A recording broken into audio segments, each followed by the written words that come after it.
Unang araw ng transport strike ng Grupong Manibela para iprotestang anilay hindi makatuwirang sistema para sa mga tsuper at operator. May unang balita live si Alan Gatus ng Super Radio DCWB. Alan.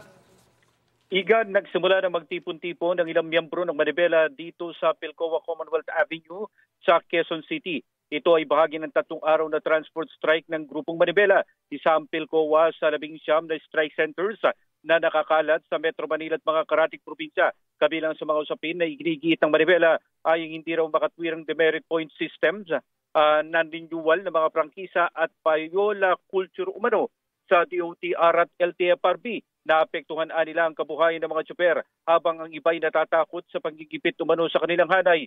Sa mga oras na ito, unti-unting dumarating ang mga miyembro ng Manibela.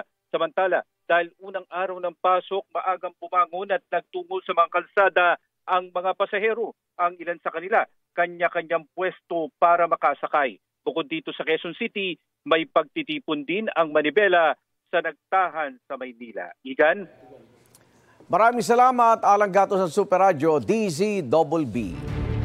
Igan, mauna ka sa mga balita, mag-subscribe na sa GMA Integrated News sa YouTube para sa iba't ibang ulat sa ating bansa.